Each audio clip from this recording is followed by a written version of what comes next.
ये real life story एक ऐसी 15 साल की लड़की की है जिसने अपनी सहेली के मरे हुए बॉयफ्रेंड से ओजा बोर्ड के जरिए बात करने की कोशिश की और ये गलती उसके और उसके परिवार को बहुत ज़्यादा महंगी पड़ गई। दोस्तों, दुनिया में कई ऐसे अनसुलझे केस में से ये भी एक ऐसा बड़ा केस है जिसको पुलिस भी सोल्व नहीं कर पाई।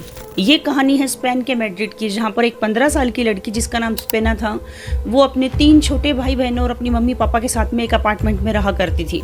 स्पेना की ज़िंदगी में सब कुछ नॉर्मल चल रहा था। वो साधारण अपनी ज़िंदगी जी रही थी। सुबह खड़ी होती, स्कूल जाती और वापस आने के बाद में अपना होमवर्क ख़त्म करती और उसको बुक पढ़ने का शौक था। जब भी उसको फ्री टाइम मिलता वो मिस्ट्री और ऐसे तंत्र मंत्र वाली बुक पढ़ने का उसको बहुत ज़्यादा शौक थी। तो उसके रूम में बहुत सारी बुकें रखी होती थी जिसको फ्री टाइम के अंदर स्पेना अक्सर पढ़ा करती थी।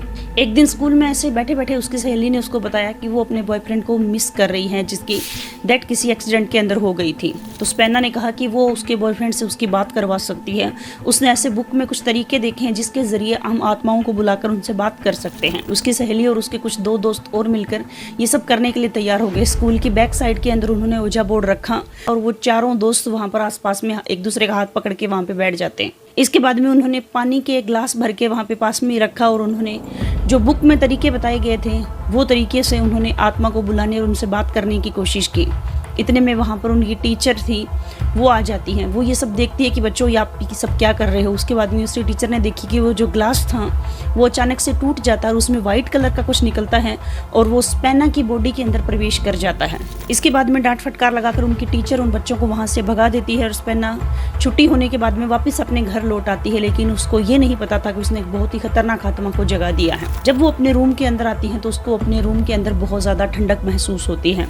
उसको रात को अजीब अजीब सी आवाज़ें सुनाई देने लग गई। दरवाजे उसके रूम के अपने आप खुलने लग गए। चीज़ें उधर से उधर अपने आप सरकने लग गई। और ये बात स्पेना ने अपने माँ बाप को भी बताई। माँ बाप उसको चर्च लेकर गए।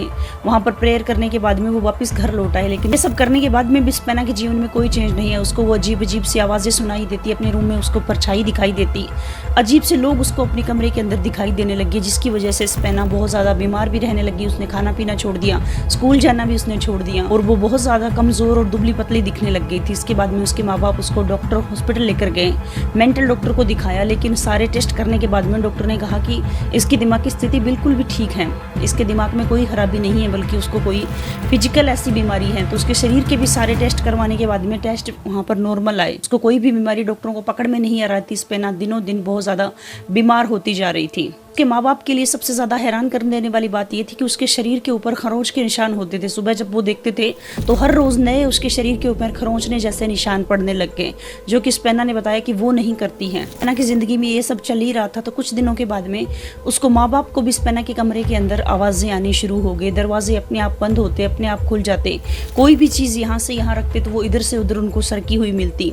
कोई भी फ़ोटो, जैसे दीवार के ऊपर कई फ़ोटो फ्रेम टंगे हुए थे, तो वो अचानक से नीचे गिर जाया करते थे। जब भी उनको वापस लगाने की कोशिश करते तो वो फिर गिर जाया करते थे। इस तरह के हादसे लगातार उनके घर के अंदर होने लग गए थे। इसके बाद में ये सब देखकर स्पेना के माँ बाप ने पुलिस के अंदर कंप्लेन की। तो स्पेन की पुलिस वहाँ पर पहुँचती हैं। उस घर की पूरी तरीके से वो छानबीन करती हैं। लेकिन पुलिस को भी समझ में नहीं आ रहा है क्योंकि उनको कुछ दिखाई नहीं दे रहा था। पुलिस ने भी वहाँ पर फील किया कि स्पेना के कमरे के अंदर बहुत ज़्यादा ठंडी हवाएं चलती हैं। स्पेना के जो बाकी घर था या फिर बालकनी का एरिया था उसके मुकाबले उसका रूम बहुत ज़्यादा ठंडा था। सारी छानबीन करने के बाद में पुलिस भी वापस लौट जाती है। अपनी फाइनल रिपोर्ट के अंदर वो इसको कुछ सुपरनेचुरल बताते हैं क्योंकि उनको भी समझ में नहीं आ रहा था कि यहाँ पर हो क्या रहा है। थोड़े दिन बीमार रहने के बाद में स्पेना इस दुनिया को अलविदा कह देती हैं। उसकी मौत हो जाती है और जब डॉक्टर उसका पोस्टमार्टम करते हैं तो मौत का कारण दम घुटना बताते हैं। जवान बेटी की इस तरह मौत के बाद में उसके माँ बाप टूट जाते हैं, बहुत ज़्यादा दुखी रहने लग जाते हैं। और उसने स्पेना के रूम को वैसे के वैसे रखा, उसकी किताबें वैसी की वैसी वहाँ पर रख दी और बड़ी सी फ्रेम बनाकर फोटो उसके रूम के अंदर लगा दी, उस रूम को बंद कर दिया। कुछ दिनों बाद में उसके माँ बाप को महसूस होता है कि रात को स्पेना के रूम से फिर से आवाज़ें आनी शुरू हो गई। कुछ दिन तो उसकी मौत के बाद में सब कुछ शांत रहता है, लेकिन 15-20 दिन के बाद में उसके रूम से वापस से रात को कुछ खरोचने की आवाज़ें आती। जब सुबह जाकर उसके रूम में वो चेक करते तो दीवारों के ऊपर नए स्क्रैच के निशान थे। जब स्पेना उस रूम में रहती थी तब भी दीवारों के ऊपर, उसकी बॉडी के ऊपर स्क्रैच के निशान उनको दिखाई देते थे।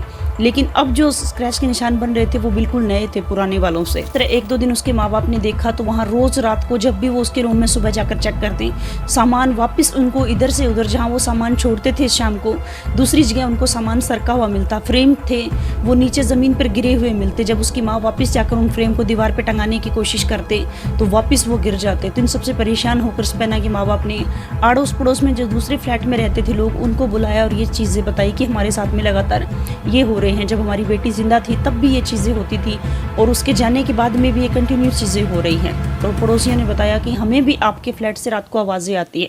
हम तो आपकी बेटी की जाने की वजह से, दुख की वजह से आपको ये चीज़ बता नहीं पाए, लेकिन हमें भी साफ साफ वो आवाज़ें सुनाई देती हैं। उसके बाद में स्पेना के माँ बाप ने फैसला किया कि वो कारपेंटर को बुला के उस कमरे को पूरी तरीके से सील कर देंगे तो शायद वो आवाज़ें आना बंद हो जाए। इसके बाद में उन्होंने कारपेंटर को बुलाया, स्पेना का रूम पूरी तरीके से सीज कर दिया गया, लेकिन इसके बावजूद भी ये चीज़ें रुकने का नाम नहीं ले रही थी। कारपेंटर जैसे ही दिन में रूम को बंद करके जाता है, रात को वहाँ से ज़ोर ज़ोर से आवाज़ें आनी शुरू हो जाती है। दूसरे दिन देखते हैं कि वो सीज किया हुआ रूम, दरवाज़ा उनको टूटा हुआ मिलता है।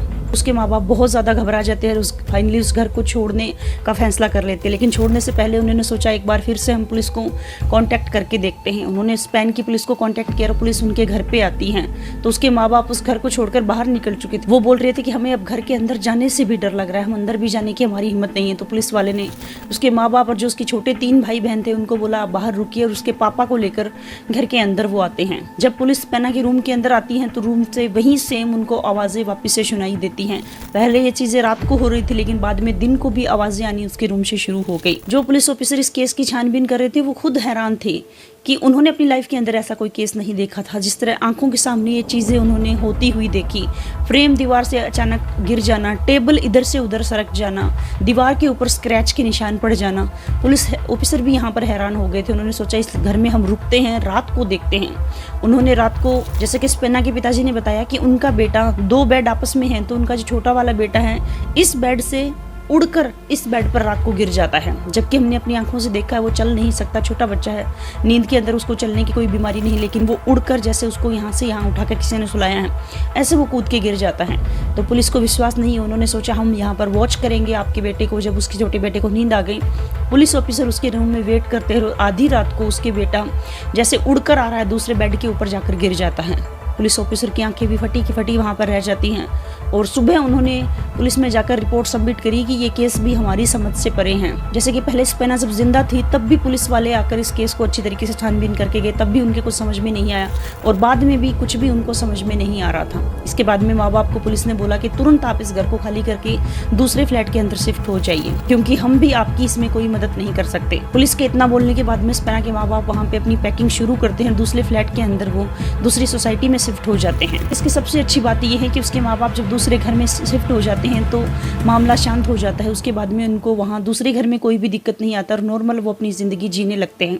इसके बाद में स्पेन का दोस्तों इतना बड़ा केस था जिसको कई न्यूज़ चैनल ने भी कवर किया है और कुछ पैरानॉर्मल एक्सपर्ट थे वो भी उस घर में रात रात जाकर रुके हैं। वो सारे हैरान हो गए, लेकिन उनको कुछ भी पता नहीं चला कि इसके पीछे रीज़न क्या था, कौन वो आत्मा थी इतनी स्ट्रॉन्ग जो वहाँ पर आ गई थी स्पेना के बुलाने से और वापस उस घर से वो कभी निकली ही नहीं। ये था स्पेन का बहुत ही मिस्टीरियस केस जो पुलिस से भी सॉल्व नहीं हुआ और आज भी इसके बारे में आप गूगल करके देखोगे तो आप इसकी न्यूज़ पढ़ सकते हो, उस लड़की की फ़ोटो देख सकते हो, उसकी माँ बाप की फ़ोटो इंटरनेट के ऊपर अवेलेबल हैं, आप वो देख सकते हो। और हमारे इंडिया के अंदर भी ऐसे कई मिस्टीरियस केस है जिनको पुलिस भी नहीं सुलझा पाई है। तो नेक्स्ट वीडियो उनके ऊपर हम बनाने की कोशिश करेंगे, तो चैनल को सब्सक्राइब करके आप रख लीजिए।